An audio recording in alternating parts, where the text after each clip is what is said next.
Hello everyone, I'm pleased to announce my new tour for 2024. Beginning in early February and running through June, Tammy and I and an assortment of special guests are going to visit 51 cities in the US. You can find out more information about this on my website, jordanbpeterson.com, as well as accessing all relevant ticketing information. I'm going to use the tour to walk through some of the ideas I've been working on in my forthcoming book, out November 2024, We Who Wrestle with God. I'm looking forward to this. I'm thrilled to be able to do it again, and I'll be pleased to see all of you again soon. Bye-bye. It's interesting because I hear entrepreneurs speak of this often, how if you want to stand out, be willing to work for free or show some value that you're trying to... Yeah, make an offering. Yeah, man. and while that is common advice, I actually see a shockingly few amount of people actually go out and implement it. And even when they do, the way they go about it is often wrong, in my opinion. If you want something from someone, you should put yourself in a position where the easiest thing for them to say is yes.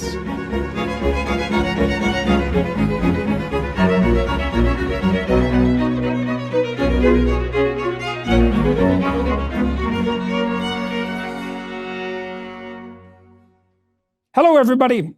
Today, I have the opportunity to speak with Derek, social media influencer, Canadian social media influencer. There are a few of us. He runs a YouTube website, a famous one, MorePlatesMoreDates. He's also a serial entrepreneur who runs 3 companies, Merrick Health, which is an organization that I use, Gorilla Mind, and Intelligent Shop. And so, what did we discuss? Well, we discussed how Derek transformed himself and made himself successful over a multi-year period, but really starting intensely in 2016, how he became a blogger, how that transformed into a YouTube career, how that rearranged his relationships with women and with people in the social environment more generally, how that opened up the marketplace for him, how that helped him become financially successful to look for entrepreneurial activities, and what that meant for him psychologically and interpersonally and financially. And so, and on the way, we talk about issues pertaining to men's mental and physical health on all sorts of different fronts, most particularly because this is where Derek started with regard to the facilitation of performance and physical fitness, but also with forays into the broader issues of motivation, enthusiasm, and confidence. And so join us for that. Well, thanks very much for coming in today. Yeah, absolutely. You flew in from Vancouver? Yep. And that's where you're based? Yeah, born and raised. So why don't you start by telling everybody who's watching and listening what you're up to, and how you got to the place that you are. So we'll start with that. Imagine that people don't know anything about you. Let's start with that. Okay, my name is Derek, and I guess most people know me from my YouTube channel, More Plates, More Dates. It started back in 2016. I went to a university in British Columbia, did an undergrad in business administration, and kind of irrelevant and useless for what I'm doing now, but that was my beginnings. And through that, I thought I was gonna become an accountant or some typical business-oriented position downtown Vancouver or something of that nature. And I was actually bouncing downtown and I got injured. And while I was injured, I started writing blog articles online about my fitness journey, I suppose, because I was very into bodybuilding at a young age and essentially enthralled in the science of human optimization and biology. And through that, I had accumulated a decent amount of knowledge at that point that I felt useful enough to impart to whoever was interested in reading. And at the time, WordPress blogs were actually a fairly reasonable way of getting information out there. So I started writing on a blog, MorePlatesMoreDates.com. And it was essentially named after, at the time, in my early 20s, something that was catchy, memorable, encompassed what I felt my content oriented around at the time, self-improvement, fitness, etc. And as it went on, it sort of evolved into a pretty, it was snowballing in popularity, especially the YouTube channel, as I started to accumulate more viewers. And when did the channel start? March 2016. 2016. And how long after the blog? Long after you began the blog was that? So technically, I started the blog in March, I believe, and I probably waited about a month or two to publish my first YouTube video. Or it might have been a couple months before that. It's actually, I don't remember the exact date I did my first article. Okay, but they're pretty close together in time. Yeah, essentially I had somebody who was at the time, big name in the like manosphere, red pill community, who's like a self-improvement guy, tell me you should be publishing everywhere, which was good advice even at the time too. I said, okay. Who was that? His name was Victor Pride. It was like a fake pseudonym for what Victor his actual Pride. That's pretty good. All right. So he was pretty popular at the time, and he said, you should be publishing everywhere. Why aren't you? Why do you listen? Because he was successful and Yeah, but that doesn't answer the question, because lots of people are successful and they will tell people what to do or suggest it or offer an example, but that doesn't mean people listen. Yeah. Right. So okay, you recognized his success. He was a trusted authority in the niche that I was publishing in. So for me, the path forward, it seemed most reasonable to replicate a blueprint set by those that have shown it to be, whatever they did, a successful path themselves. Okay, so why do you think, so fair enough, that's a good answer. So and efficiency, because writing is just infinitely more time consuming than YouTube. Yeah. Right. Okay, so now you got good advice from someone who hypothetically knew what they were doing, but one of the things I've noticed that constitutes an impediment for people when they hope to progress is that they won't swallow evidence of their own stupidity and move, because to pay attention to something like that, you have to make allowance for the fact that you've actually run into someone who knows more than you do. And people will often offer lip service to that, but that doesn't mean they'll actually pay attention. So what do you think it was that made you sufficiently motivated to, now you said, there was an efficiency issue with YouTube. You were obviously interested in this topic, but you put everything into practice and relatively rapidly. So any internal obstacles to that, or were you just enthusiastic and gung-ho to go? And if you were, why were you? I suppose I had an inordinate amount of free time on my hands because of my injury at the time. Oh, yeah. So to me, it felt like I was doing myself a disservice by not publishing on every medium by which I could get the most eyeballs on it. And I had a sense of impending traffic bottleneck when it comes to blogging. So as we've seen more recently, anyone who essentially stayed on just written articles only has more or less been phased out of relevancy and is not able to get the same eyeballs they once did on well, the online communication environment is very dynamic, and not only do you have to be good at it, but you also have to stay on the cutting edge. And the search engines are so manipulated that it's very difficult if you don't want to play the game as to how you even stay ranked for certain things. Definitely. Yes, and that's becoming more and more opaque. And that will continue to become more and more opaque, and invisible, until the people who are doing it won't even know what they're doing. Yeah, it's wild because Google, you would think with their super refined algorithms, would be able to at least identify with some semblance of accuracy what is the most credible sources of information. Yeah, right. But you will, at least what I was noticing even at the time, and this is still the case today, blogs that had, for example, domain ratings that were seen as high authority because they had backlinks from certain places that were also seen as high authority. You could instantly rank for terms that you were not an expert in, and you're basically lying to your audience. You could say whatever you wanted, as long as you had a couple backlinks from a .gov, a Wikipedia, a whatever. These things would prop you up so much. Yeah, and then people would buy these sites too, totally flip the content, and get ranked instantly for something they're selling you that is unethical, high ticket, whatever. It's very hard for people to stay ahead of the really malevolent psychopaths. It's an arms race always. Now, you said that you had taken a business administration degree and that you were aiming at being an accountant. Okay, this is quite different from being an accountant. Aiming because I didn't really know. It's not like I sought after it because it was my dream job. So why did you do it? It was just at the time what felt to be the most appropriate avenue, given I was quite unsure of what my path forward would be. I just knew business was likely the degree that resonated with me the most. Okay, so you had some low resolution sense that you at least wanted to operate in a business environment. But there's a big difference between accounting and a managerial function like that and the more entrepreneurial function that you ended up adopting. Did you not know when you started down your education road that were you not able to distinguish between the entrepreneurial route and the managerial route? And I'm asking this partly because you made a point of pointing out that the education that you received has almost no bearing on what you're doing now. And so is that actually true? Was university good for you? And how did you said the injury put a lot of free time on your hands. So how did you persist through your degree? How did you realize that wasn't for you? And where did the interest that did eventually guide you bubble up from? I know it was associated with the injury and you're working out.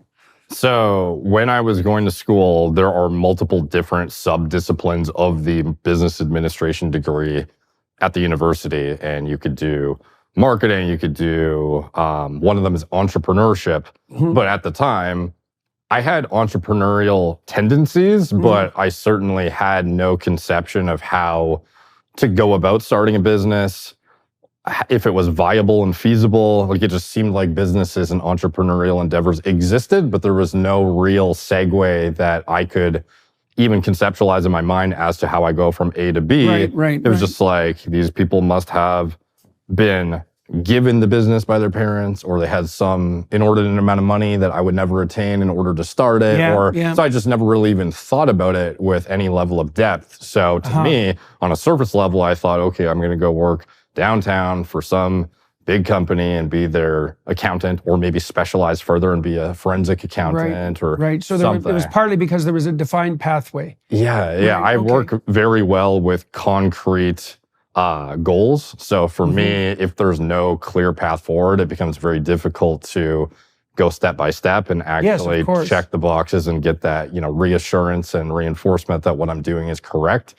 And this is sort of why I resonated with the guy who told me about publishing online and all the different platforms. And also my current business partner, or one of them, he was a popular influencer, I guess, at the time, which, back then, proportionally, it's actually not that long ago, but he had, I think, 40,000 subscribers on YouTube, and he was one of the go-to main sources of information for self-improvement and being able to speak articulately with women that you just met, and all these things that were highly like aspirational traits of somebody who's a teenager who is relatively unsuccessful in all areas of life, and I'm still getting into this and understanding what it takes to be like a high performing or like high value man, as they put it nowadays. So how did you stumble onto the realization that that's actually what you wanted? I mean, the title of your blog and your YouTube channel points to that. I mean, obviously More Dates has something to do with it, but like, do you have any idea when you made the decision that it was a pathway of success that you wanted to walk down? And I mean, you obviously went off to college, you went off to university to pursue that route. Do you remember where did you grow up? Vancouver, British Columbia. Did most of your friends go off to university? I would say about 50-50. Okay. Were you an ambitious teenager? Yes. In what way? I think this is pretty typical, but a lot of people have this underlying feeling that they're destined for more than what they are currently doing. And there's just something they're missing that is the missing piece to solving that equation to set them on the right path. And I always felt like that piece was missing in my life to really guide me forward on what I actually should be doing. Maybe that's not as common as I think, but I feel like a lot of people I think that's the voice that calls people out of the safety of their father's tent into the world, right? If you pay attention to it, that's the voice of adventure. That's what people used to call a calling, right? And it's a very strange thing, because a calling has it's like an independent spirit, because you have to act in cooperation with it. It's like an agreement. It's like a covenant. That's how it used to be described. That's how it's described biblically. Something calls to you, and you don't exactly get to pick what that is. Like, you can say no. You can avoid it, you can take a different path, but it isn't obvious to me at all that what interests us is within our control. And that's a very strange thing, right? Because it indicates that there's something like an autonomy that's operating in what calls us. You can think the same way about conscience. You know, things you do that you might want to do will still bother you. And you might think, well, if your conscience is you, then why can't you just tell it what to tell you and end of problem? And, well, part of the answer is it wouldn't be much of a conscience if that was the case, but even more fundamentally, that points to the operation of something that's independent within your psychological landscape. So one of the things you see in traditional stories is the interplay of two things that guide people forward. There's calling, and so that's the voice that you just described. So in the story of Abraham, for example, the biblical story of Abraham, Abraham's about 75 when the story opens, and he's from a very wealthy and privileged background. And he has no reason to do anything because everything that he could have is already at his hand. And a voice comes to him and says, you have to leave all this. You have to go out into the world and have your adventure. You have to get beyond your infantile security and dependence, even if it's providing for you, you know, everything you might need out into the world. And he follows that voice and it leads him into all sorts of catastrophe. Like, it's not a story without its ups and downs after that. It's not an uphill trek towards ever increasing paradises, right? It's war and famine and starvation, or war and famine and betrayal and the necessity of sacrifice, all the things that are terrible about life. So that voice that you said, or that sense that you had when you were a kid, I think that's in every kid that hasn't had it thrashed out of them through one means or another, tyrannical father or over-intrusive mother. Those are the most common crushing elements, let's say. And then the other thing that you've pointed to, which is the desire to be attractive to women, that's a major motivator for men. And it's partly because the biggest predictor of male success on the mating front is socioeconomic success. And the reason for that seems to be that women are attempting in some ways to level the economic playing field, right? Because pregnancy, childbirth, all of that, childcare is very hard on them economically. And so they're looking for someone to split the load, let's say, or share the opportunity. That's a much more positive way of thinking about it. So I think that voice is common, although I think we're doing everything we can in our culture to squelch it. But it wasn't squelched in you. And then you said you didn't exactly know how to implement it, right? You went off to business school, and that wasn't exactly right. You had some sense that the right pathway forward, or the only pathway forward that you could see that was outlined, was more conventional, right? So that'd be university education and then and a job in a college. But then you got hurt. And that's interesting, right? Because that's kind of a catastrophe. And yet, in that catastrophe was an opportunity. And the catastrophe produced for you a lot of excess free time. That's a good deal if you can figure out how to use it. So how did you figure out what to do with that free time? And why did you turn to writing? Like, had you been a writer?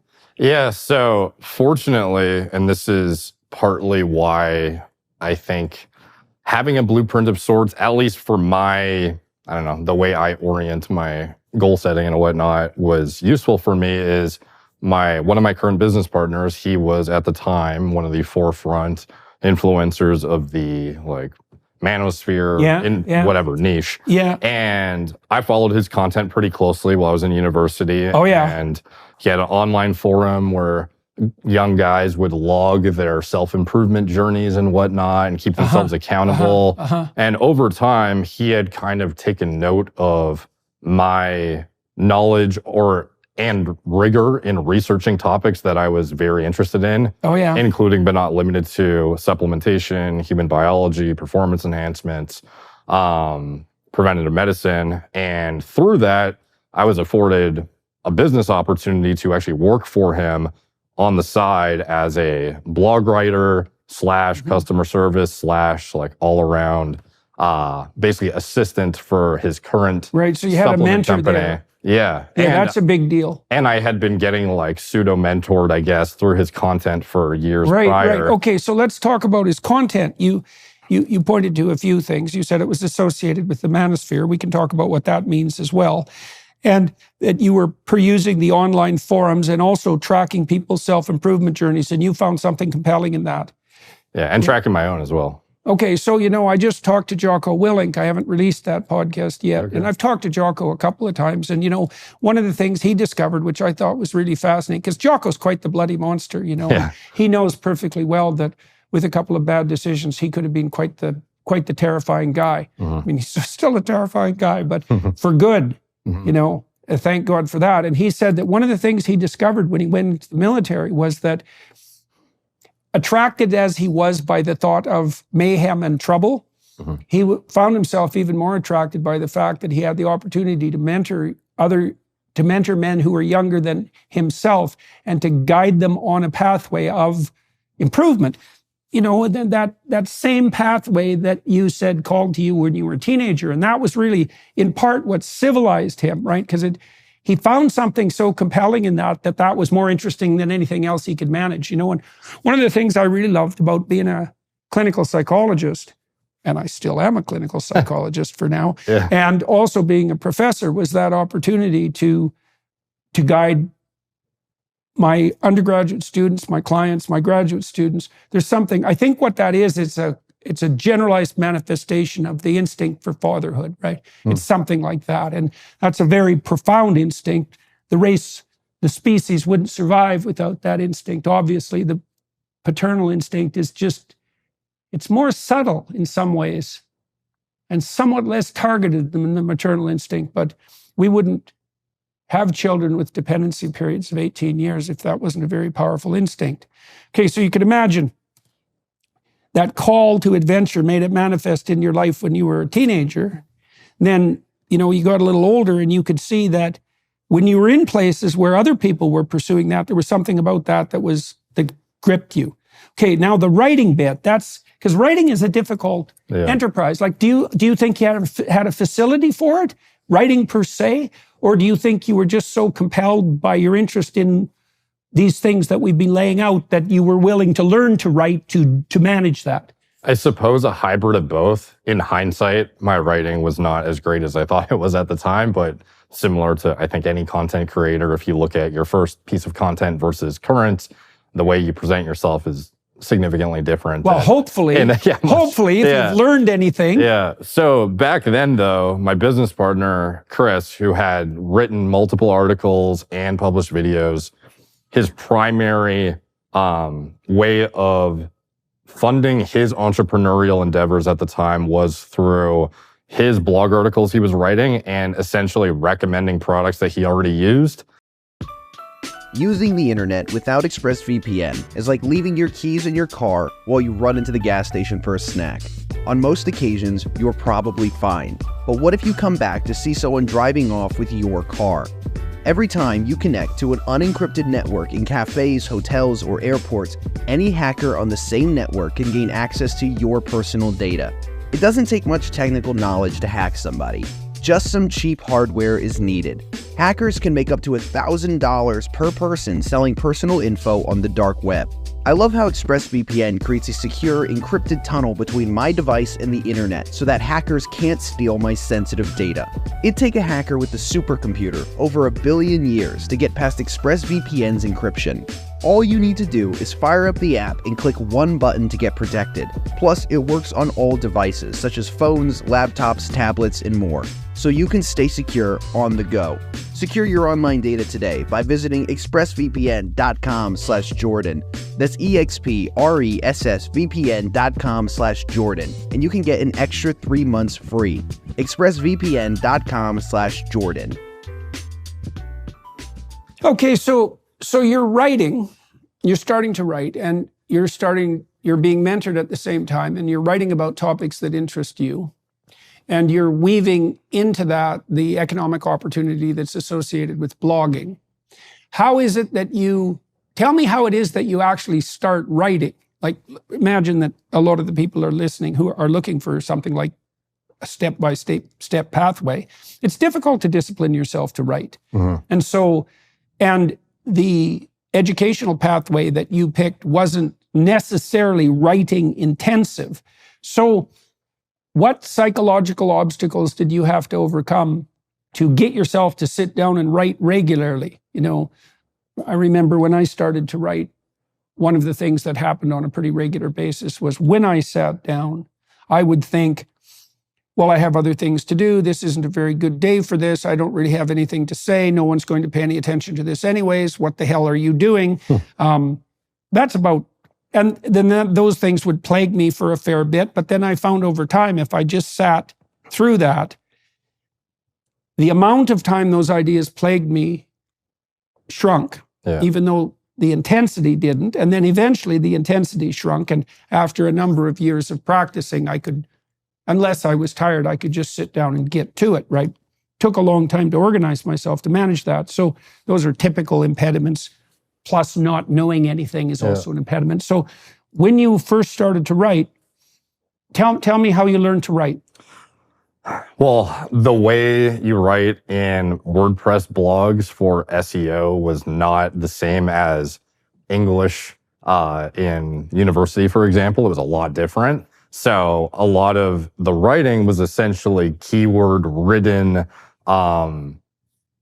just verbiage that I would say to a friend in general about the same advice I'm imparting, but with keywords intertwined and subcategorization of them to be very reader-friendly. So you were very conscious about the relationship between your writing and the probability that it would get distributed online. Yeah, the primary concerns for me at the time were similar to you. Is it a good use of time? Are people going to read it, etc.? Yeah. Fortunately, and this is where I think having good mentors comes into play, if it hadn't been for Chris having essentially built a successful path for somebody starting from scratch on a WordPress blog, I wouldn't have thought it would be a good use of time either that would actually lead anywhere significant.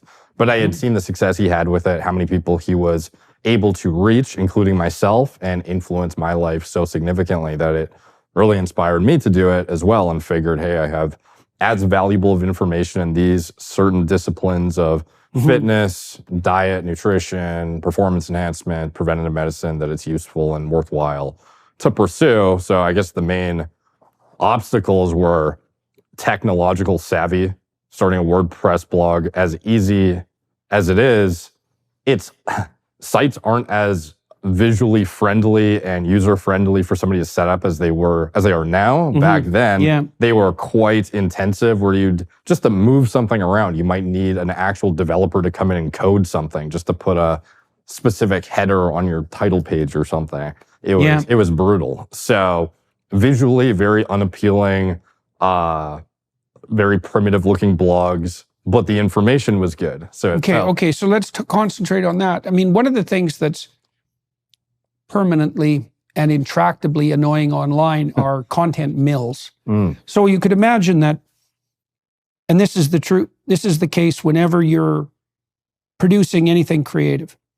There's a balance between the quality of the production and the necessity of communicating it, right? And you can have a very high quality production and get nowhere. And you can have no content whatsoever and get somewhere. Like, those would be the two extremes. And just a content mill, those sort of sites you go to where they break up the essay into paragraphs that are like 3 sentences long and put 50 ads between each. Yes, those goddamn places just drive me mad. They're definitely run by like narcissistic psychopaths. But now, and they pollute the informational environment, and that's going to get way worse with AI, right? But you took, this is not a criticism, by the way, and I'll explain why. You took some steps in that direction because you were very conscious of how the words you were using were likely to be picked up by the algorithms that communicated what you were writing. And then while you were talking, you redeemed yourself right away by saying, but the information was valuable. It's like, okay, so for everyone watching and listening, if you're artistically oriented, for example, a lot of artists stab themselves in the heart at the beginning of their career by adopting this pseudo-moral framework of, well, I'm not going to sell out. It's like, well, first of all, buddy, who's asking you? You know, if you have an offer of $1 million in hand and you decide that for artistic reasons you're going to reject it, and that's not just a form of egotism, like more power to you, but you don't get to brag about how you didn't sell out before someone actually asks you to.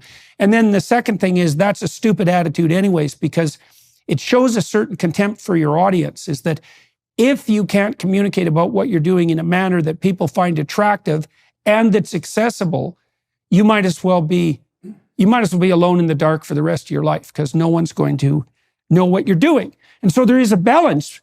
I watched the Elvis movie recently, which I really, really liked. And I thought it toyed with this problem extremely interesting, because you had Elvis, who obviously had content. I mean, he was quite the charismatic genius and revolutionary in his ability to meld the sounds of black music in the US with, you know, the emerging white rock and roll market. And then you have his promoter. And his promoter's, you know, a bit of a shady character. But the balance they struck was unbelievably effective, because Elvis had a stellar career, you know, and you could argue that his promoter took advantage of him. And I think at times likely did. But you can't argue with the overwhelming and revolutionary success of the entire endeavor. And so you've got this tight balance to maintain. You want to have integrity of content. But you can't sacrifice the willingness and ability to communicate. That has to be integrated. And I would say for the artistic types, especially that are listening, and for those who might be otherwise stymied by their own integrity, you should take the problem of how to optimize your content production and to communicate it. You should think about that as a creative problem in and of itself. Now, I haven't looked into search engine optimization and that sort of thing much personally. You don't want it.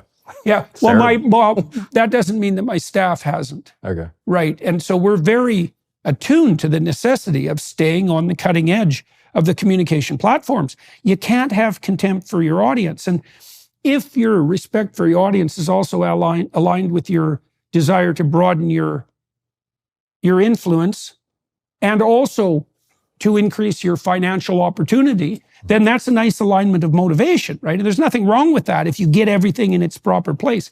Okay, so you were writing. Now you said you had valuable content, and you started to realize that you could produce information that was as valuable as that which was being offered by people who are already successful. Okay, how did you develop that ability, and why, and how did you come to that realization? So I suppose one of my greatest assets is when I become interested in something, I become enthralled in it to where I want to learn as much as I can to be top 0.01% in knowledge in that specific discipline. So in those exact topics I was talking about, I was just so hyper interested in them that I was currently researching them heavily, but had also been previously for over half a decade, perhaps 7-8 years at that point. So for me, it felt like I had some sort of life experience that was worth actually writing about, and had been in the trenches and done certain things that were of value rather than just regurgitating. And they were genuine. Yeah. Right. Okay, so that's very cool, all of that. So we did a study with this program called self-authoring, a part of it called future authoring. It has people develop a vision for their life.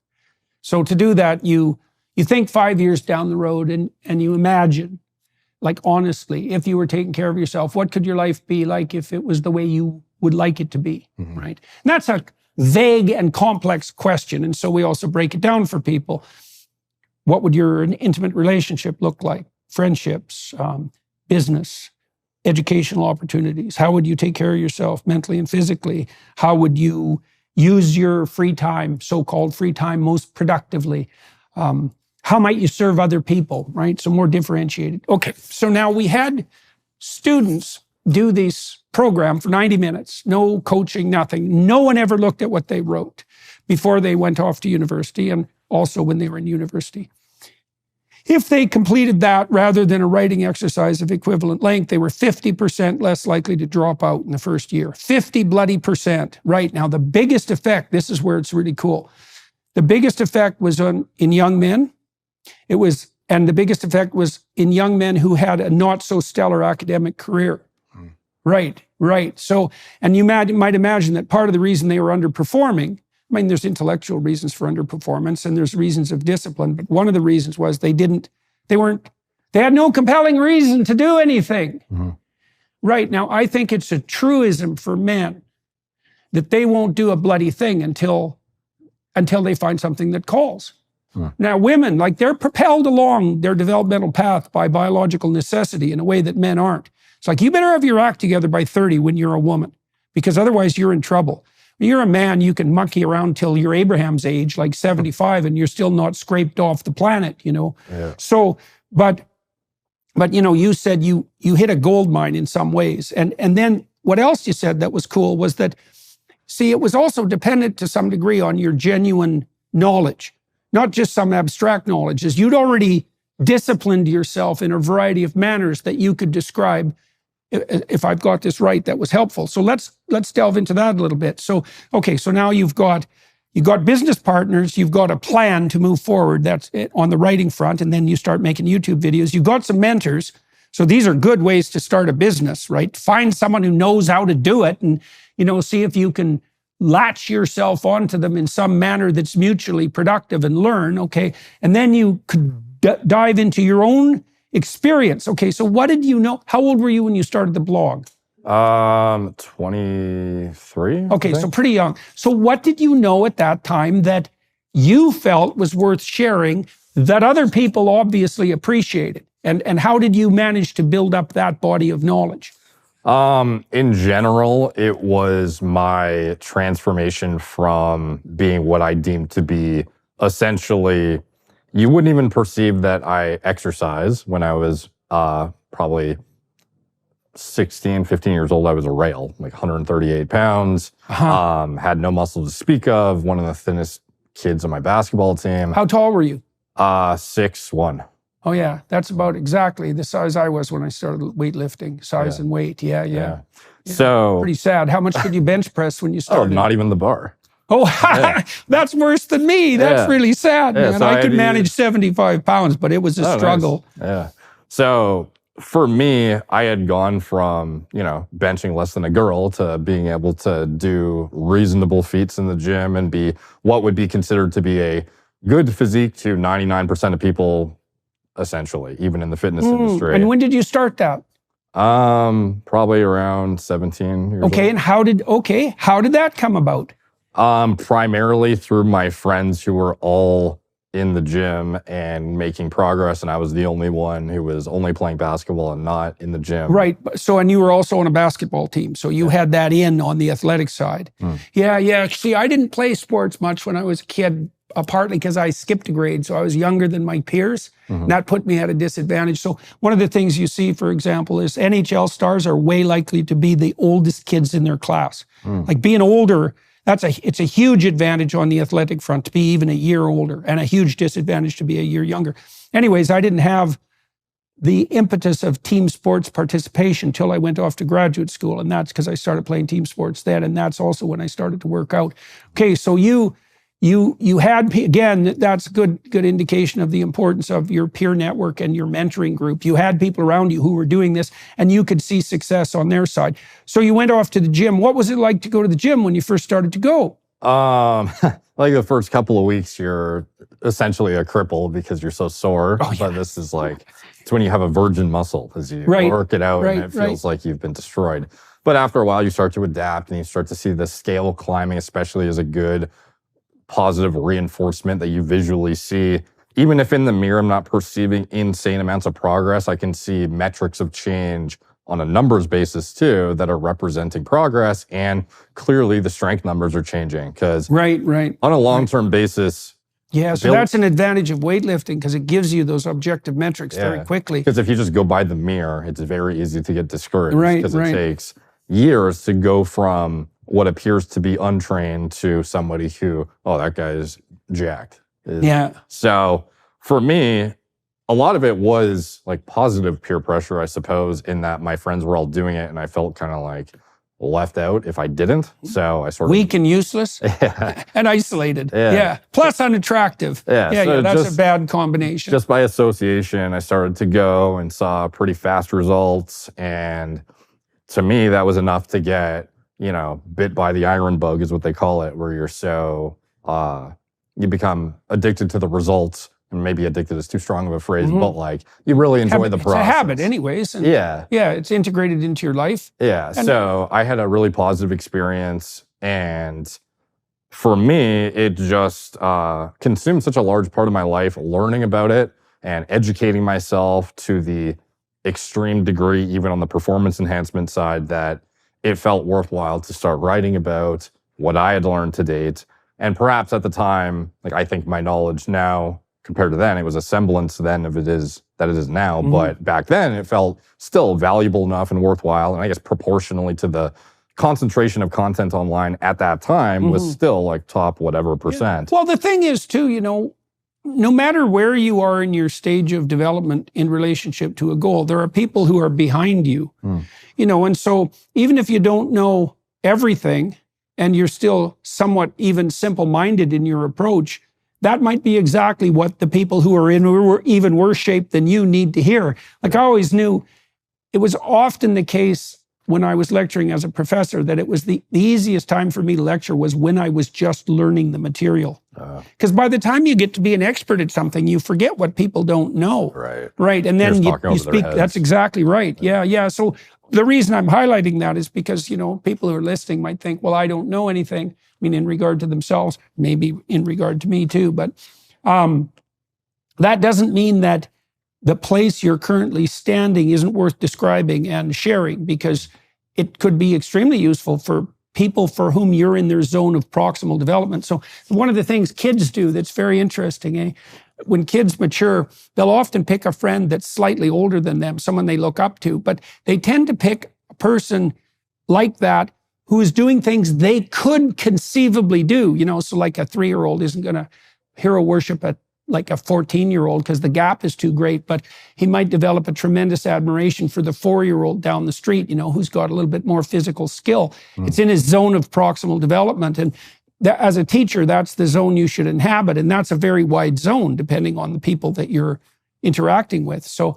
it's reasonable to have some confidence in your own knowledge if you've actually come by it, honestly, let's say. That's likely a big component of what motivated me to pursue the whole thing to begin with too, is because Chris, similar to I, was kind of at the time, a bodybuilder meathead kind of guy who I deemed to be not outside the realm of my sphere of interest had what was a higher level of education at the time and success, but it was within like the proximal range of achievement for what I could conceive I could get to. And what he had accomplished was very impressive and something I wanted to achieve myself. Once your business gets to a certain size, cracks start to emerge, and things you used to do in a day are now taking over a week. If this is you, then you need to check out NetSuite. 37,000 businesses have upgraded to NetSuite by Oracle. NetSuite is the #1 cloud financial system, streamlining accounting, financial management, inventory, HR, and more. NetSuite turns 25 this year. That's 25 years of helping businesses do more with less. They can help you close your books in days, not weeks, and drive down costs. Because your business is one of a kind, you get a customized solution for all of your key performance indicators in one efficient system with one source of truth. NetSuite will help you manage risks, get reliable forecasts, and improve margins. I cannot stress enough that you will have everything you need to grow all in one place with NetSuite. Right now, download NetSuite's popular KPI checklist, designed to give you consistently excellent performance for absolutely free at netsuite.com/JBP. That's netsuite.com/JBP to get your own key performance indicator checklist. Again, that's netsuite.com/JBP. Right. So that's interesting in relationship to choice of mentor, right? Because you might want to think you want to work for the highest achieving guy in the world, but maybe you don't. Maybe you want to, right, exactly. If it's outside your atmosphere and you're working for some celebrity, you're never going to take, takeaways that are significantly relevant to your current state and time. So, and perhaps that was a big component as well, is I didn't really log like vlogging necessarily on YouTube, but people can absolutely see my development in real time as I publish content. So perhaps following my education along as I educated myself, similar to what you mentioned, was a big factor that So what did resonated. you have? Okay, so I'm thinking of this Acton Academy. It's a school that helps people develop their own self-motivation, let's say. And one of the exercises that the Acton Academy has, it's very young people do, like 12 years old, is identify a domain of business that they might be interested in pursuing, and then writing a letter to someone in that business, attempting to describe to that person why entering a mentoring relationship with them would be useful, right? Would be interesting and useful. And so you can imagine that helps the kids learn to write a letter like that and to think that through. But also, one of the things you want to do if you're looking for a mentor and figuring out how to develop yourself is to find someone who can teach you. But you can't just go begging for that. Yeah. There has to be a quid pro quo. So with the people that served as your mentors, what do you think it was that you had to offer to make the relationship work? Fortunately, I had enough existing content via their own platforms by posting my own self-improvement journeys even before I was blogging. So prior to that, right, so you've done your homework. Yeah, so I had already kind of shown evidence of some level of acumen and success in the niches that I'm speaking of. And that's kind of what led Chris to even contact me to say, at one point he had contacted me, hey, do you want to do a guest post on my website? And you write top 10, you know, like commonly overlooked something of bodybuilding. Yeah, so you had some proof of previous performance. Well, I just talked to a young guy who sent me 2 months ago, he sent me a bunch of a number of online AI projects that he had built out of my material. He didn't ask me if he could do that. And he wanted some of my time, but what he came armed with was these projects. And so I thought, well, I might as well take a look at them. And when I looked at them, I thought, oh, okay, might be worth, half an hour talking to this kid. And so he had already positioned himself so he was a credible communicator, right? Someone I might be interested in having a chat with. And so, it's very useful to understand how it is you can position yourself so that, because if you want something from someone, you should put yourself in a position where the easiest thing for them to say is yes. Yeah. Right. Yeah. And I often see, it's interesting because I hear entrepreneurs speak of this often, how if you want to stand out, be willing to work for free or show some value that you're trying to make an offering. Give something of value to the person, that don't just try and take or ask for time or anything like that. And while that is common advice, I actually see a shockingly few amount of people actually go out and implement it. And even when they do, the way they go about it is often wrong, in my opinion. Like they are producing something that is what they think is valuable rather than finding insights from that person's content or something that they can extrapolate out as that person deems it as value. So how can I go about accomplishing So they're not this? making a bridge. Yeah. So sometimes I get reached out to 100 times a month. Hey, can I make thumbnails for you? Here's examples of thumbnails that I've supposedly created. It's like, how about you just send me one that might have looked good of you took raw footage yourself and made a great thumbnail and sent it to me in an email. Maybe it would have taken you how many minutes, but you would have stood out from 99% of other people in that moment. Or the AI thing. I've had some people reach out about AI stuff too, where, hey, what if you could consolidate all of your preventative medicine, health, optimization information in one AI robot? Here's an example. Often I find, as of now, those are relatively inaccurate, but it's a good idea to show value that could be something the person you're seeking would actually deem to be worth interacting with you. Well, so another thing that I really noticed with the undergraduates at the university, there are a lot of students and not many professors. Like I think in the psych department at the U of T, there was like 300 students for one professor. So developing a relationship with a professor was a tricky business. And it's really necessary to develop such a relationship at some point in your life because you can't get mentored properly. And then you don't have that pathway that you described, That's a big problem. So a lot of what a university education is, if you're fortunate, is a sequence of mentoring and apprenticeship experiences.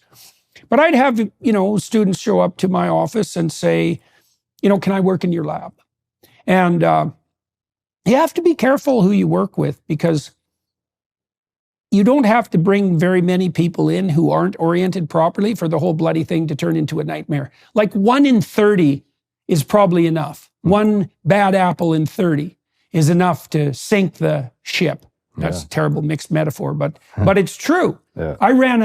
I helped with a sequence of courses that were designed to produce entrepreneurs all around the world. I think the company that did this, it was the Funder Institute, founded in California. And they found that if they had one person in a class of 50 who was tilted in the dark tetrad direction, narcissistic, psychopathic, Machiavellian, that was enough to sink the whole course. So you got to be careful. So anyways, these students would come and say, you know, do you have any opportunities? And usually I had a lot of projects bouncing around in the air, a lot of them only potential and not manifest in any ways. And so I'd often say, well, you know, here's a problem I'm trying to solve. Yeah. Why don't you go do some research on that and come back and answer this question for me? And then the students would bifurcate. There'd be 2 responses to that. One would be one group of kids would come back like a week later, say they had a week deadline. They'd come back on time. They'd come back and over-deliver, but not insanely, but, you know, they went a little bit beyond the call of duty, and they provided something that was actually useful. And I'd think, oh, that means I could give you something and you could do it, and it would be less trouble for me than doing it myself, which is sort of why you hire someone. But then there was another category of people who would come back and say, well, you know, I couldn't get this finished. And then they'd have 5 reasons why not. And often they were plausible reasons, you know. But when I delved into the life circumstances of the people who did come back with it finished, they'd had just as many problems. They just didn't let their problems stop them. Now, if there was a death in the family or something, you know, cataclysmic, well, fair enough. Maybe, because you don't get that many opportunities, you know, so you should capitalize on them. But so this goes along with the statistics show too, that if you work 10% longer hours, you make 40% more money. And you can imagine that just in a workplace. Like, imagine you're running a restaurant and you're going to hire some dishwashers and you want to figure out which ones to keep because most of them aren't going to do the job and most of them will quit. And one of them comes 15 minutes early and leaves 15 minutes late.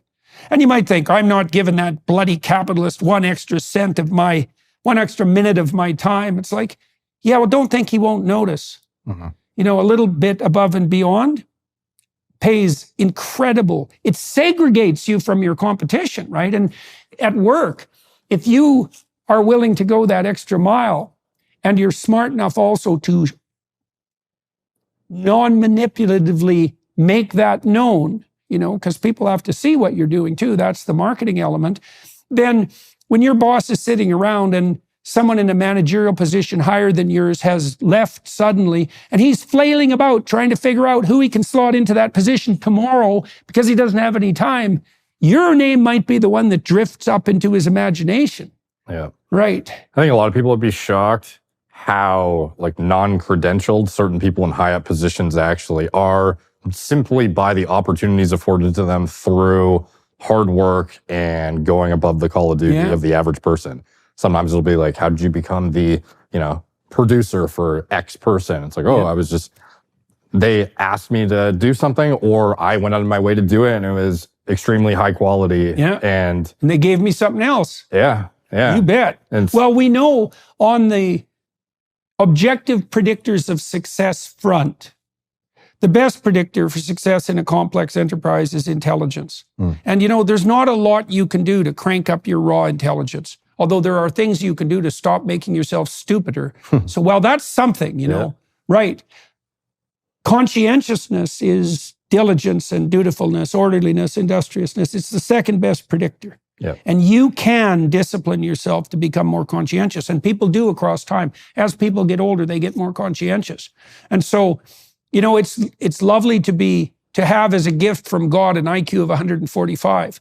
But if you're willing to work, you know, like actually work and not just look like you're working, especially if you deliver if you strike when the iron is hot, that can move you an awful long ways. We have lots of people in my organization who who rose through the ranks in exactly that manner, because they're at hand. You ask them to do something extra, and maybe just as a test, this guy seems pretty good at what he's doing. Can we give him something else? Yeah. Yes. Oh, well, maybe he has potential that isn't exhausted by his current role. Yeah. Right. And so that's fun to find out about yourself too. Okay, so you're writing away, and what do you start writing about? And how often, tell me about your writing routine to begin with and how you developed it. In general, I would, when I'm most mentally sharp, and when was that for you? When I wake up, I try and stave off eating as long as I can to stay as mentally dialed. And I usually have about a 7 to 8 hour window where I can crank out whatever content creation on that day. Okay, and you found that was when you first woke up. Yeah. Yeah, So, I found the same thing. Even though I didn't like mornings, I was sharpest to write in the mornings. Yeah. So I would typically sit down and just put on headphones and try and stay as uninterrupted as possible, go on airplane mode and crank away. And noise canceling headphones, to be silent. Yeah. Okay, so you weren't listening to music or anything else? Sometimes I listen to soft music that's not totally distracting. Right. It just depends on my mood for that day. But, I wouldn't have anything on the background like a show or hardcore music or anything. Yeah, well, I found especially when I was writing seriously, it's like, yeah, no, I love listening to music. It's like, no, you can't, if you're serious about what you're doing, you can't allow for distraction. Now, you said as well that you found that didn't bother you as long as you were writing about something you're interested in, because you were willing to get obsessive about it. I actually think that's a very fundamental male trait, by the way, that unidimensional obsessiveness driven by interest, partly because that is the pathway to success. That's the golden pathway to success for sure. That is the thing so I think that calling, that spontaneous interest is actually that manifestation of the instinct that leads to success. It's deeply rooted in you biologically, way the hell down below your cognitive systems, way, way down. So if you tap into that, man, it's a powerful motive force. No, absolutely. Yeah. So for me at the time, I was obsessed primarily with body composition and looking good and performing well. And that led me into the performance enhancement side of things. But then further down the road to that, I learned about the detriments and dangers of it. And that led me down the preventative medicine pathway, where I became far more passionate about longevity, vitality. And it led me to my primary business endeavors at this point, which is Merrick Health, my preventative medicine platform. And through the knowledge on pharmacology and supplementation, I started a supplement company with my co-founder, Chris, and continued to make content thereafter that was more aligned with my current interest, which has transitioned over time less, because obviously as you get older and more mature, it's not like, even the name, I've considered changing it, because it's not like 23-year-old More Plates, More Dates Derek is the same as me now years later, where I'm far more interested in science-based longevity tactics, blood work analyzation, preventative medicine as a whole, and my content is less oriented to, picking up tricks. So let's think about that too here, because, one of the things you said was that when you went to university, you had a vague sense that business was your thing, right? It's a very low resolution representation, but that doesn't mean it was wrong. It just meant that it wasn't finely honed, right? It still pulled you in the right direction. Okay, so when you're 23 and you're writing about more plates, more dates, I mean, you have a compelling interest right at hand, which is your developing interest in women and being attractive to women. And so that would go along with looking good. And then that would, you can see how that would segue into a deeper interest in something like performance, right? Because it's like, well, what does it mean to look good? Well, that can be flashy and surface, but people will figure that out pretty damn quick if they have any sense, right? And so there has to be something deeper under that. And that could be something like, well, health and performance, because it really is the case that the truest form of looking good that's sexually attractive is actually associated with optimized health. So, for example, the markers that we find attractive in the opposite sex, say, and vice versa, are markers of biological health.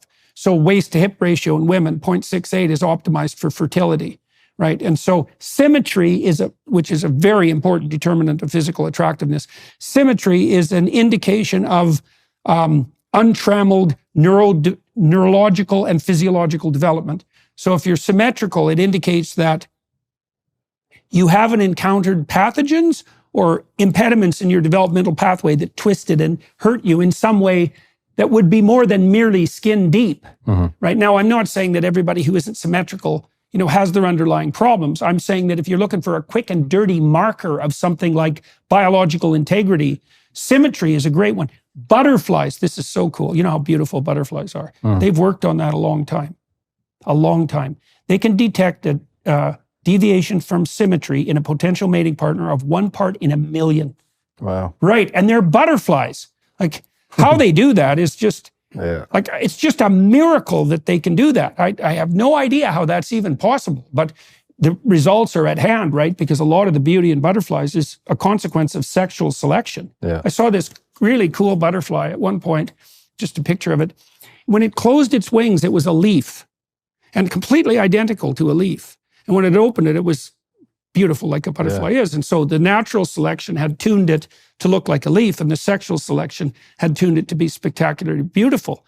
And natural selection, or sexual selection, which is the selection of mates by at least somewhat conscious agents, it's a major force that governs evolution. And our sense of beauty is a consequence of sexual selection. So now you can imagine that as a young man, the way that instinct to self-development, the self-development that best produces survival and reproductive fitness over the long run, makes itself manifest as the desire to be attractive to women, right? And then the women become the judge of performance. And then you could imagine that if you pursued that diligently, like you did, that would start to deepen. Yeah. Right. So now you started to become concerned with performance rather than looking good per se. And then that broadened out into a much deeper understanding of physical health primarily, or would you say how much physical health and how much mental health?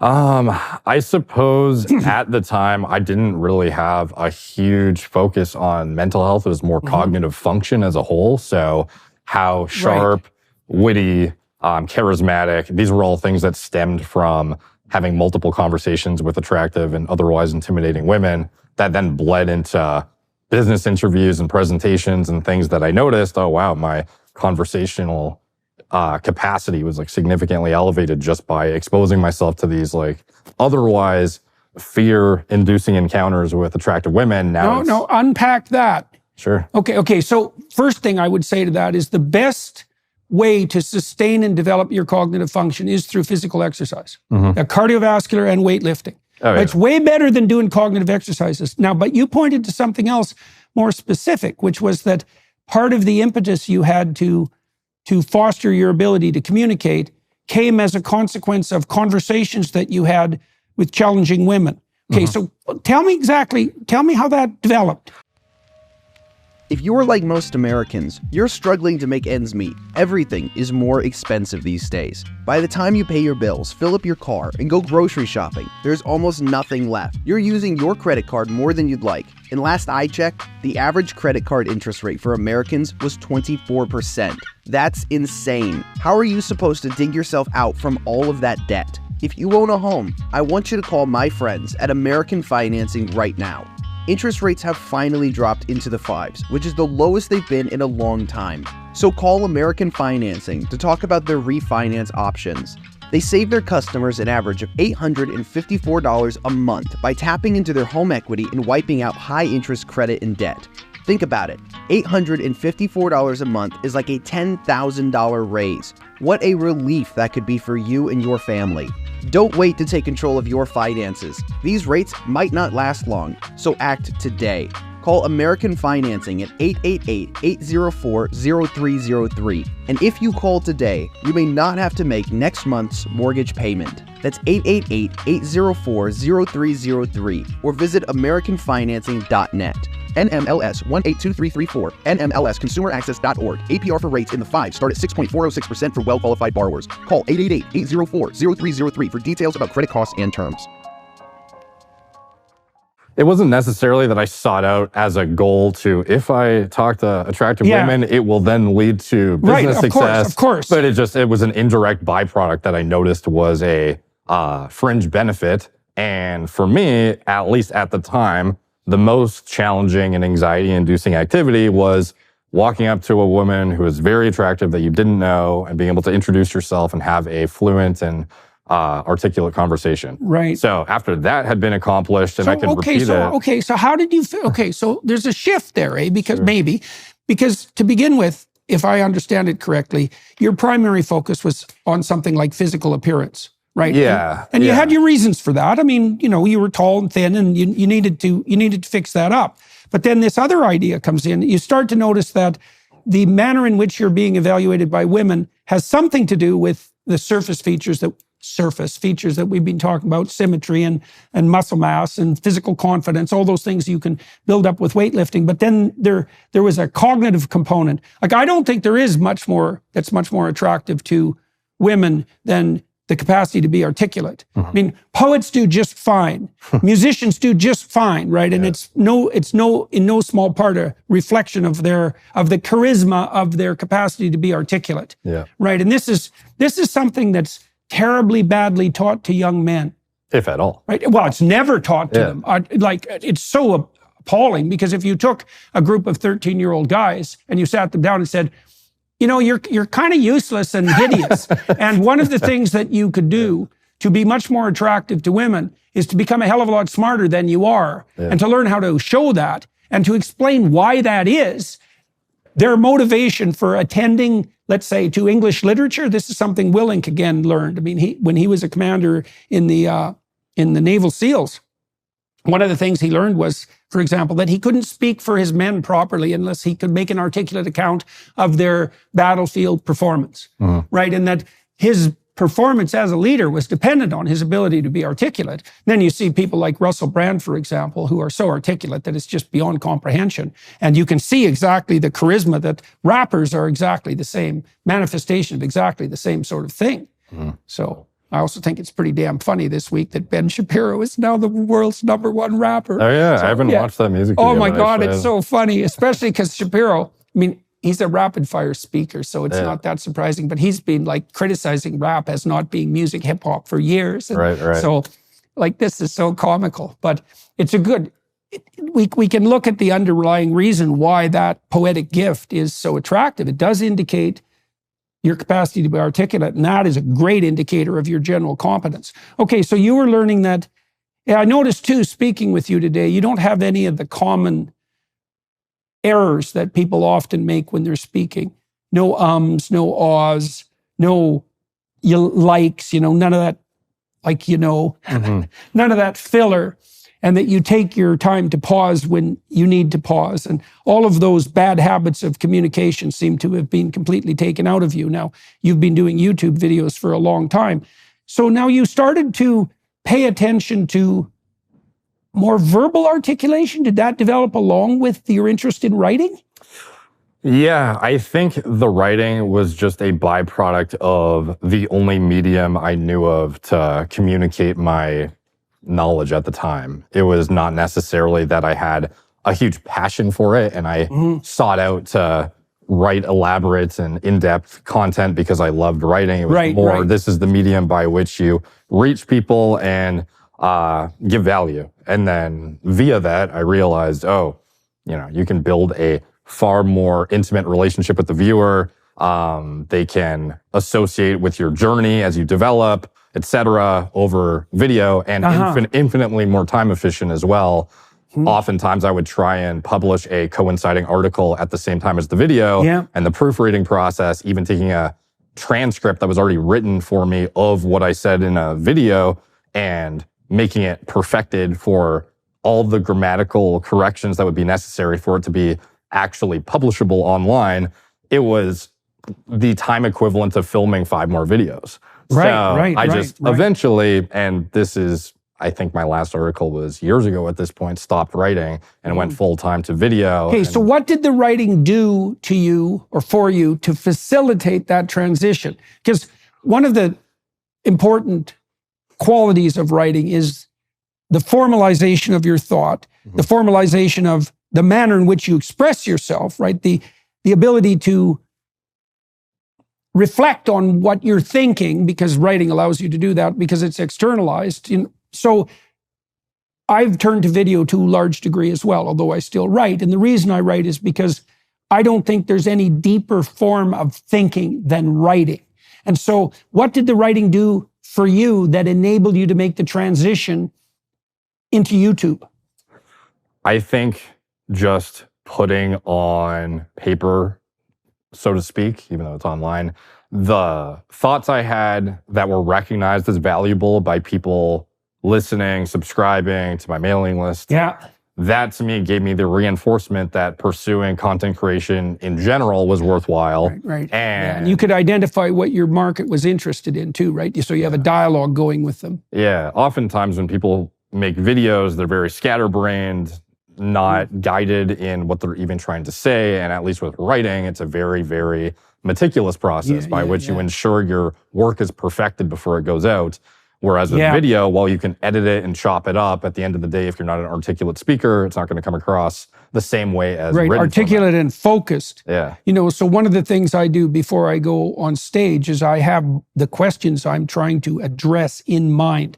That's the aim. It's like, so there's a problem. The problem is manifest in the question. Here's something I would like to know about that I don't know about. And then I can aggregate stories around that to try to investigate that problem. And I can share that with the viewer. And that gets me a fair ways because now I'm thinking through this problem. And it's really fun if this happens properly, because if the lecture goes spectacularly well, I can weave together all these disparate stories and it'll come to a point that actually addresses the problem. And I can use that as a punchline. And if it's good, I can do that near the end of the lecture, right? It lands, pull all these things together. It's like telling a very complex joke that actually has a punchline. But it is akin to writing. So people out there who are listening, if you want to write or you want to speak, you need a problem in mind, and your product, that essay or that lecture, needs to circle around that issue at hand. And it should be an issue that your audience would also find compelling. Now, you did market testing, so to speak, with your writing because you could tell what was landing. And you were actually, see, the other thing that people often don't understand is when they're producing a product, they have to find out if there's a market for it. So it's a dialogue between you and your customer base, right? And it's very rare for someone to produce a product and then launch it into the world so that it will be successful without having gone through that dialogical process. So a lot of the serial entrepreneurs I know who've made many companies sequentially, when they have a new idea, they'll launch versions of it quite quickly to see how people are responding. And sometimes they find that the problem they're solving, no one cares about, and they'll pivot to some other direction. But the thing about your audience is they'll tell you what they want if you pay attention to them. Right. And then you can figure out, you can feel your way forward. What do you think you did well? So let's talk about your YouTube success now. So tell me how that started and tell me what you think you did right and tell us about how it grew. So in general, I think that transitioning from writing to video in general was the first catalyst to having hyper accelerated growth and exposure simply through efficiency of output. And then further to that, I started to realize that frequency was essentially my bottleneck by which I could, if I could get out more content, I could get more velocity of influence, I suppose, being gained over time. And for me, I went to one video a day. Actually, at my height, I was doing 2 videos a day. Which How long? How long were the videos? 20 minutes in general. Right. So why'd you pick 20 minutes? I didn't. I just, whatever it landed at, that was the average. Okay, I see. So sometimes but they're relatively, not short form, not 3 minutes, but not an hour and a half. No podcast. It was mostly me addressing a specific topic and fleshing it out to whatever amount of detail I felt worthwhile. And sometimes that would be an hour. Sometimes it'd be 15 minutes. I would say on average it was 20, 25 minutes. But you had a central topic in mind. Yeah, exactly. So what sort of topics did you start dealing with when you began? And how has that developed across time? When it started, it was more your standard fitness questions: how to lose fat, how to get shredded, how to gain muscle, optimal diet for keeping fat off, just any sort of topics that I wish I knew when I was 17 years old and had a quick answer to in a very easy to digest format from a content creator I had a high trust factor in and seemed educated about it and had some sort of experience in the trenches that I can. And how did you identify? Okay, so did you try to put yourself in the? Was that your target audience? Was it like, to begin with, was it like guys who were about 17? Did you try to put yourself in their head? Like, how do you think it was that you set yourself up so the right questions to ask appeared for you? I think fortunately for me, often when I make content, it is based on a question I had relatively recently where I can appeal to a demographic that was me 5+ years ago, essentially. Right. So you're noticing what you're wondering about. Yeah. So by extension, and I think this is the best way to garner an audience that is actually aligned with what your interests are, is what were you interested in yourself and what are you an expert in? Well, that's also genuine, because that way you're gathering around you the people who are your audience. Yeah. And not someone else's, which is another reason you shouldn't game it. Yeah. It's like, because if you do that right, this is one of the things I love about this podcast, is like, I can just find people I'd like to talk to. That's a good deal. Yeah. And they'll come and talk to me, and then I can share that with everyone. And because none of that is false, I'm never anything other than enthusiastic about what I'm doing, because why would I not want to sit down and talk to some? I mean, I've talked to my intellectual heroes on the podcast. It's, and people who are great like yourself, who are great at marketing and communicating, and I can learn more all the time by doing that. And so so this speaks to this necessity. This is something for everybody to think about too, is you want to have your bloody motivations aligned, your interests aligned. This is the same when you're working with people. Find out what you're interested in, right? And pursue that. Make sure your head's screwed on straight about that, because your interests were aligned with trying to make things better. You came about that in the typical sort of young man way, which is, how can I get women to like me? Which is a perfectly good question, because they're very, very harsh judges. Yeah. Yes, and they're likely to reject. And so that's a good disciplinary strategy. And getting through that builds a lot of mental fortitude as well. Yeah, more than anything else. Absolutely, more than anything else. Yeah, there's a reason, man. You remember the movie Sleeping Beauty? Remember when the hero escapes from the castle? Yeah. Okay, so it's a feminine image he confronts. That's the evil queen. Right. She turns into the dragon that burns everything down before he gets to the princess. Right.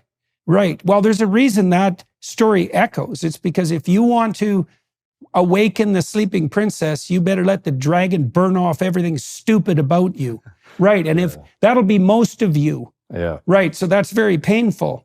Yeah. You're essentially a product on a market that will tell you in real time if you are worth being with or not. And you will get the harsh reality check you need. That? Yeah. Especially in online dating, which is essentially how most people meet nowadays. You will get told very quickly if you are appealing or not. Right. So, right. Well, and you either pornography. Yeah, you either deal with the realities of the situation, or you swear off women, become an incel, whatever it is. But yeah, that's not a good pathway. No, there's a lot of resentment and bitterness and murderous rage under that particular decision. Yeah. Right. Okay, so now you're making on average 20-minute videos, and you're concentrating on the things that you notice you were wondering about, but also that might appeal to the younger people that you're trying to pull along, let's say, or encourage. That's a better way of thinking about it. And so how does that broaden across time? Now you have Merrick Health and you have a supplement company. Tell me how the work that you were doing in YouTube, where that led you in terms of the deepening of your interest, and how that made itself manifest in the entrepreneurial and business world. So complementary to self-improvement and optimization, you'll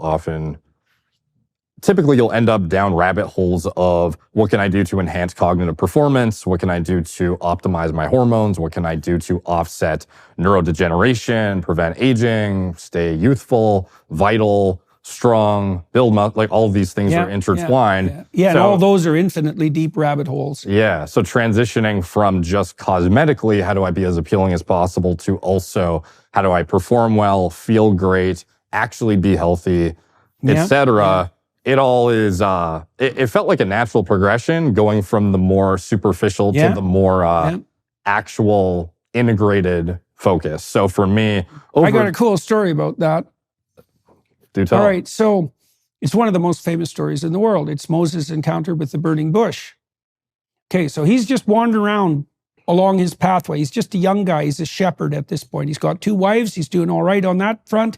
He's got a good relationship with his father-in-law. There's nothing special about him. He's left his home and he's being a shepherd. And in those days, that was no joke because you were out on your own, taking care of yourself, guarding over these things that were pretty fragile. And there were lions. So like you're a tough dude if you were a shepherd. Low status, but a contender. All right, so now he's near Mount Sinai, which is the place essentially where heaven and earth meet. That's the symbolic landscape. And he sees something out of the corner of his eye. It glimmers at him and gleams and attracts him. And so he goes off the beaten path to investigate. And it's this burning bush. And what a burning bush is, it's something that's alive, because a tree is a very good representation of life itself in its branching complexity, right? Which is why we have trees of say phylogenetic derivation, evolutionary speaking, and trees of relationship. And a tree is something that branches, and it's obviously also something that's alive. This is it's burning life. Well, you could think about that as life at its most extreme, because you are on fire. I mean, we're metabolic agents, right? I mean, we burn to live. And so life is a form of, a burning bush is a living flame. That's a good way of thinking about it. And this is what attracts you, is the essence of the living flame. So Moses goes to look, what is this? And then he gets closer and closer to it, right? Which is what you're doing, by the way, when you go from, this superficial attraction into the depths, the rabbit holes, let's say. He gets closer and closer to this source of this energy, right? And so at one point, he notices he's starting to tread on sacred ground. That's how close he is. He's way down in the depths. He takes off his shoes. That's an indication of humility. And he keeps pursuing. And what happens is the voice of God itself speaks to him, right? The essence of being, and transforms him. That's what turns him into a leader, the leader that can stand up against tyranny and slavery. And so the message of that's despite his inadequacies, because Moses' objection right away, he says, well, I'm inarticulate. I can't speak well. And God basically says, well, that's your problem. You should do something about that by whatever means necessary, because this is what you're called upon to do. And so the idea there, it's such a cool idea, which is why this is such a great story, is that if you pay attention, things will call to you. Some of them are generic, like the male desire to be attractive to women. If you take that seriously, it does this, right? It leads you down into the depths. That's partly where you'll encounter everything stupid about you that has to be burned away. But it's also where you discover the purpose that does make you part of the eternal process that stands up against tyranny and slavery. Right, so and there isn't anything more entertaining than doing that. So, okay, so now you're pursuing your interest and you're getting better and better at communicating, and now you're broadening your reach and deepening your understanding. And so how does that make itself manifest actually in the realm of like proximal success? You have Merrick Health. How does this unfold and why does it work?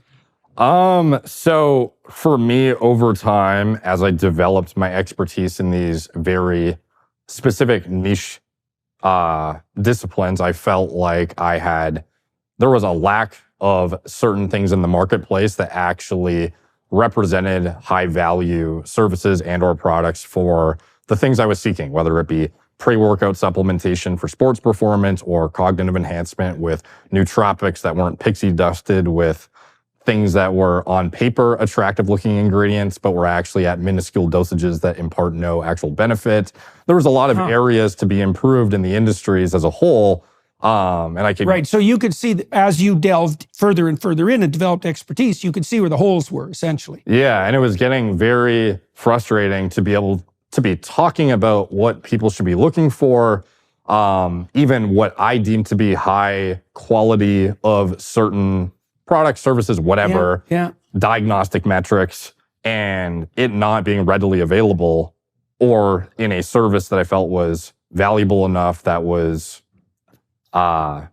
something that had people that actually cared behind it and were continuing to educate themselves on the forefront of the cutting edge. Right, so it was something real, in other words. So for me, being somebody who's creating content about this every single day and communicating with elevating levels of expertise in these different fields and being associated by proximity to certain like expert minds in these industries, it was just a no-brainer for me to pursue what I felt hyper passionate about bringing the highest level of service to.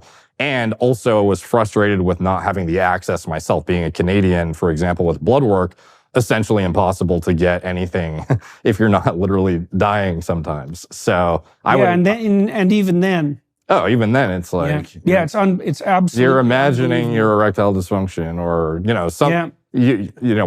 don't even, the concept of TRT was something back then. Testosterone replacement therapy that was unfathomable for a primary care, like a family doctor or somebody to be even discussing with you, let alone let you get a blood test for or anything if you were under the age of, I don't know. So why did you become confident in your developing knowledge? I mean, you're not an MD, you don't have a background in biology. Mm-hmm. You came at it from the gym, let's say, and from business administration, and so why is it that you had faith in your progress, and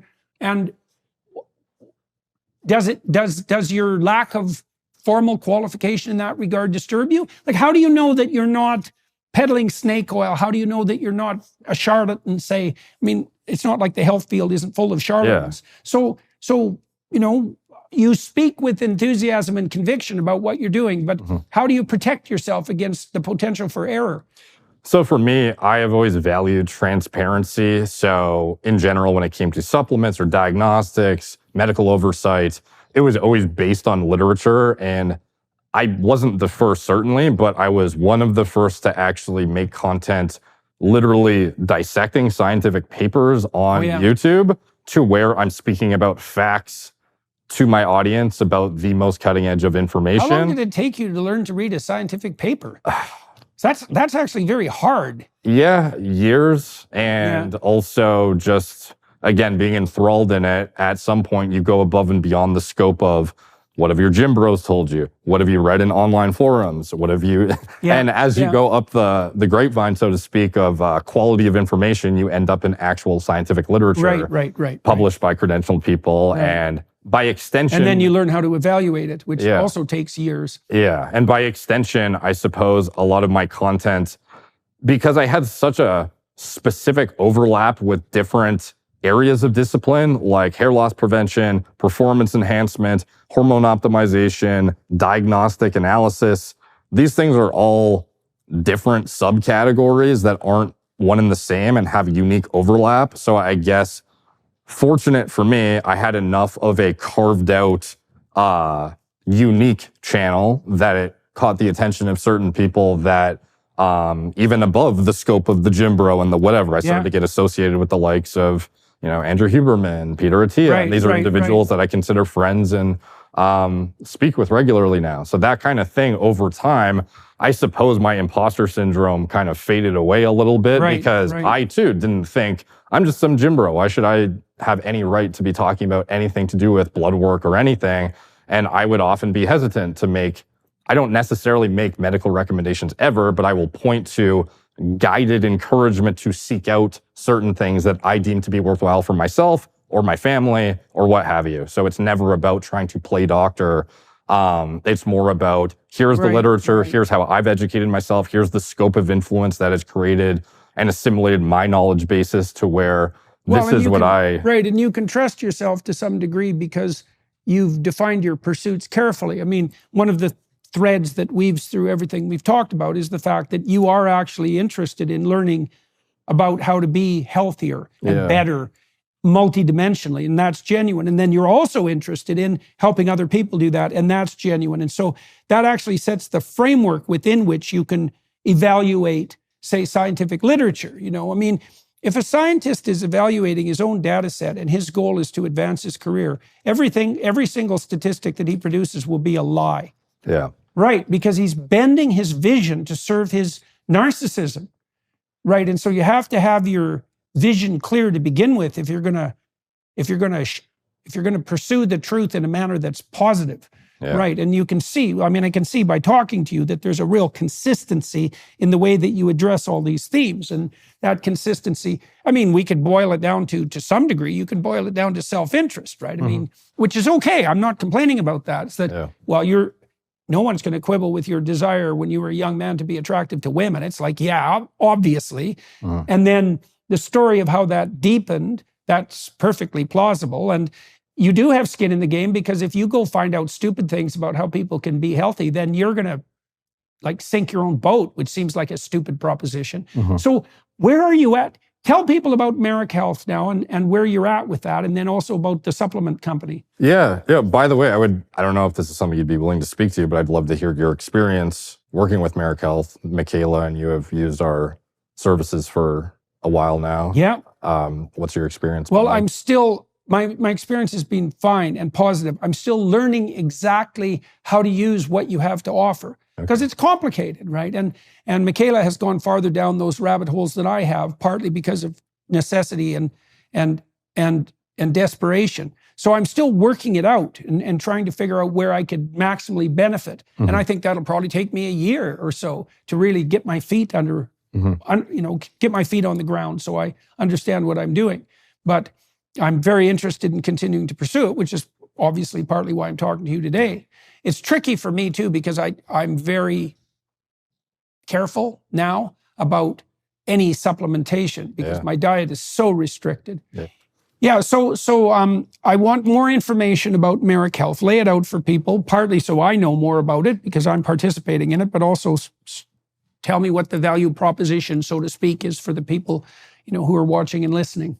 Yeah, so over time, I just found it incredibly difficult to get medical oversight for myself and my family that reflected the most cutting edge literature and was preventative. Oftentimes you will, especially in Canada, my experience and many others is you go to a doctor, even if you're trying to be, and when I say preventative, I mean trying to avoid the onset of disease rather than waiting for you to be in a... Stay healthy rather than be cured. Exactly. And I understand there's political stuff associated with that, and the costs, it being free and all of these things might reflect a lower... Free except for the dying part.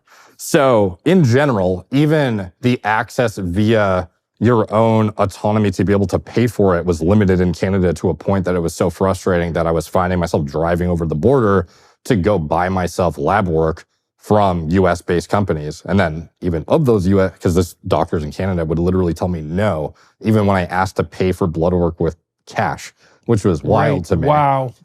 So I would make... There's the cost of free. The cost of free is that no matter how much money you have, you can't buy the thing. Yeah, even your physical presence is such a burden on the system, apparently. Yeah, well, that's what I think. The hospitals would work a hell of a lot better if there were a lot fewer patients in them. And that's where all the incentives are aligned toward. Not good. So for me, I would pay out of pocket to a diagnostic company in the States, drive over the border, pretend I was, I had like a US billing address to be able to utilize their service, and I would get diagnostics and then interpret them myself, because as a Canadian, no doctor would, at least of the ones I could find, would look at it, take it seriously, and care, because they would tell me, oh, you're 24 years old. Why are you even looking at this stuff? This is a waste of time. Get out of my office. And then even of the things I wanted to look at, oftentimes it was things that they will not take seriously until it is a problem. So for me, that isn't the approach I want to take. I don't want to be having my parents in, assisted living homes and whatnot when they're older, and me being there at an age that is just unjustifiable when they could otherwise avoid the onset of disease. Also for myself, performing at a high level, it's all very important to me. So finding out this information was of critical importance for not just health purposes, but also performance and the overlap of avoiding the onset of any of these things to begin with. But even the services available in the US were shockingly sparse. And then of the clinics in the States that would even offer services relevant in the sphere of hormone replacement were cookie cutter, almost like not pill mills, but very representative of that structure, whereby it was clear their desire and incentive was not to oversee you with high quality care, but more to get you on medications and keep you on them and just essentially make their money on prescriptions. So they would tell you, even if you had a transient blip in your testosterone levels as a late 20s, you should be on TRT, and here's 7 medications to go with it that you also need to be on to handle the side effects of the testosterone replacement, among myriads of peptides and other things that sometimes justifiable, but oftentimes not. And these cookie cutter approaches were so prevalent and unethical, in my opinion, that it motivated me to seek out like an entrepreneurial, like for me, that was a lot of my motivation to start this company to begin with. How long ago did you start Merrick Health? I think it is coming on 3 years now. Oh yeah. And so what scale of enterprise is it now? It's, without speaking to numbers, it's doing quite well. And it is, and when I say quite well, it's not just from a monetary, like it's also very rewarding. And this is why I actually spend so much time on it and am passionate about it, is we are imparting a service that is of value, that is of, I think it's unquantifiable value, being able to prevent disease and optimize performance, but also knowing that the medical providers that work for us are ones that have been vetted through our clinical acumen vetting process, by which they actually reflect the level of education that we deem to be worthwhile to work with our clients to begin with. So we have like a really rigorous process. And they're committed to the process? They're committed to the idea of preventative medicine? This is what, to me, was the most incentivizing component of it, is being able to vet the medical providers and actually ensure we have individuals who are as passionate about further educating themselves. So similar to me, where I would read on updated literature, stay up to date with anything to do with endocrinology, hormone optimization, performance, vitality, offsetting, neuro. Right, so that's their fun. Now, so is that now the fundamental focus of the medical professionals that you are, allied with, that you've hired? Like, what is your relationship with the physicians? Some of them have specialties. Like we have an advisory board, and some of them are, cardiologist specialties. Some are this, some are that, some are more broad spectrum. We have a foot doctor as well. Some of these individuals, though, many, if they make it into our company to begin with, are individuals who have shown the discipline to and actual enthusiasm to stay educated and continue past the point of becoming medically credentialed to actually work with patients. What's your what's the financial arrangement with them? How are the medical professionals allied with your company? So it's structured in a way that essentially we are connecting the right clients with the right doctors. So it's right. So you're an intermediary, essentially. In part. So it's not like I'm not playing doctor. Certainly not the case. It's we're finding doctors that reflect what I believe to be, and our team has vetted to be, the highest level of applicant that is staying up to date.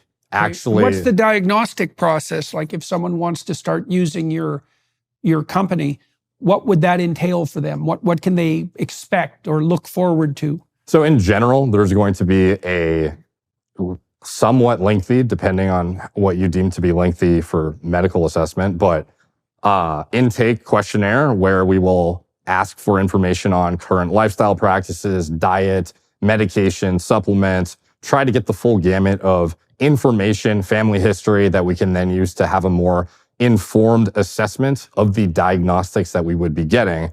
So further to that, after we have some sort of baseline historical reference points and benchmarks, we can use that as context to help guide our interpretations of the diagnostic analysis process. So we have very comprehensive blood work. And this is one of the areas I pride our company on, is that we use markers that are the most validated and accurate to reflect the sought after assessment of that organ's function. So for example, when it comes to assessing atherosclerosis potential, there is certain more advanced metrics like apolipoprotein B, which reflect essentially atherogenic potential as a whole in the body, rather than just looking at LDLC or HDLC. We're far more, it's not like this is an advanced metric, it's just not yet mainstream enough to be adopted by the masses. So typically when you get a cardiovascular risk assessment, you might get your blood pressure checked once in the office, and you might have, white coat syndrome, or they will not tell you to go check it again and get averages at home. Yeah, right. Which is super important, by the way. One of the lowest hanging fruit things is blood pressure. But above and beyond that, having metrics that actually reflect cumulative risk or even genetic predispositions like LP(a) is something that even if you have a normal looking lipid panel, you could have a sky-high lipoprotein(a), which reflects a genetic predisposition that is not manipulatable through diet interventions. So that is something that, if this is underlying, it'll insidiously, potentially, enhance your cardiovascular disease risk significantly so, and it is almost never tested for. So these are things that, again, why we're so passionate about what we do is we're the ones trying to stay, and it's not like other people don't do this, but I feel it's more rare than those who get the credentials and maybe cruise control on them. So if someone's concerned about their health, they go to the Merrick Health website, and then what do they have to do to follow up, to follow along with this procedure? In general, it will be getting a intake assessment by which you will get a regular physical, blood pressure assessment, family history. Where do people go to do that? It depends where you live, because you might have to go to an in-person drop-in and get a physical done that meets the metrics of criteria we deem adequate to actually work with us. And then above and beyond that, we have an analysis of blood biomarkers and potentially saliva, urine, depending on what we deem necessary, to get a comprehensive picture of your current health status, and cognizant of the fact that this is just a snapshot in time. It's not reflective of everything. So that is where we get more data to pull from contextually with the existing questionnaire, the physical, et cetera, to make a more informed assessment for path forward. What can we do, and why are you in the state you're in right now? Do you have any issues? What is the root of them? Do you have any symptoms? So rather than assuming health, except when it deviates in illness, and then going to the doctor because you're ill, you're setting up an organization where you can work in tandem with the doctor to not get sick to begin with. But more than that, not just to not get sick, but to optimize your function. It's really a different model of what constitutes the medical, especially now. What constitutes the medical model. One of our, I suppose, specialties of sorts, and kind of what led me down the rabbit hole above and beyond the motivations of self-diagnostic evaluation, family, et cetera, it was also that bodybuilders are dropping dead left, right, and center at a very young age. And often it is attributed to anabolic steroid use, which is partially the case for sure. But a lot of these individuals and those in high-level sport will be exposing themselves to these drugs regardless of the fact that it's detrimental to their lifespan. And being able to oversee elite athletes with educated medical providers who themselves understand the context behind why they're using what they're using and aren't going to judge them and shun them accordingly, because a lot of there's a fine line between misusing substances to cheat and optimizing your nutrition and your dietary intake in every possible way to maximize your performance. And there's going to be some vicious overlap there. Absolutely. Especially as the technologies transform. Yeah. So while we do work with those who are seeking to optimize, we also have the high-performing bodybuilder who inevitably will be shortening their lifespan with what they're exposing themselves to, but they need somebody who's non-judgmental and very educated about what they're using in order to attenuate the damage as much as possible. And that's where some of our medical providers will provide a non-judgmental environment to actually oversee them, to assess that they are doing the not encouraging use by any means, but also not shunning them from access. Right. So they're serving as we want counselors and consultants. Because at the end of the day, a lot of these sports that are drugged to the gills will exist regardless if they have a medical provider or not.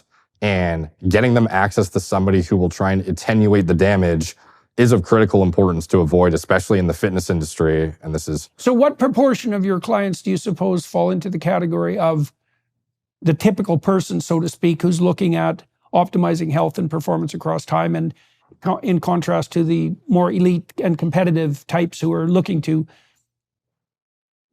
compete and to compete in a manner that allows them to win, let's say, but also to sustain that across time. Yeah. And by the way, to clarify, we're not condoning cheating. This is in sports Yes, where no, it's not tested. So in general, the majority of our clients are still those who are seeking to optimize and enhance quality of life, vitality, lifespan, all metrics of health and performance, and are the layman who is seeking just a high-level medical provider who understands the cutting-edge information, stays on top of it. The elite athlete is more of a minority. Okay. Well, that makes sense because they're rare. Okay, so maybe we'll close with this question. So this has been 7 years really since you've been diving into this. That's not very long, right? And so that's a lot of transformation in a short period of time. So now if you're looking 5 years down the road, let's say,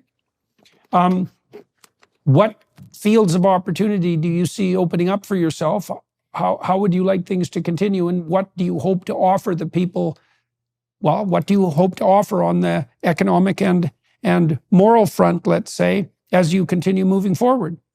I suppose for me, I guess, fortunately, I feel I have found my calling, and as all I want to do is scale it as much as I can to be able to influence and educate at high of a scale as possible. Because I feel, as much as candidly, some of these things have a monetary incentive, and you need to That's not a bad thing. Being candid about that, I think, is one of the things that distinguishes. Why bother selling to people who don't want to buy? Yeah. It's not helpful. But I'm very passionate about the products and services we bring. Yeah. And also the education I'm imparting that is free at scale too, and being able to maximize my efficiency and quality of output. As long as I'm doing that and feel I haven't left anything on the table, that is where I want to be in 5 years. I don't know. Yeah, so it's this still. It's the same pathway, but further differentiation and development. Yeah, and just bringing awareness and education. Best place for people to follow you, is that YouTube, would you say? I would say YouTube, More Plates, More Dates, any of the platforms, and merrickhealth.com if you want to get high quality medical oversight, diagnostics, analysis, etc. All right, sir. Well, thank you very much for walking us through all that. Very useful on the career development and on the what would you say? And also with regards to providing people with information about how they can switch from a disease cure orientation to a health enhancement orientation, which is something it would be lovely to see the entire medical establishment move in that direction, and perhaps they will. There's some promising signs on that front. I'm going to continue to talk with Derek for another half an hour on the Daily Wire side, as most of you watching and listening already know. So if you're inclined to join us there, please do so. Throw some support the Daily Wire way. They're a good bastion in the fight for free speech, which is ongoing and intensifying as we all sit here and watch. So thank you very much, sir. It was very good to meet you. Thank you for coming in today, all the way from Vancouver. That's much appreciated. It's very nice to do these things in person. And to everyone watching and listening, thank you very much for your time and attention, and to the Daily Wire folks for facilitating these conversations and making them possible. Much appreciated. Thanks again, sir. Thank you.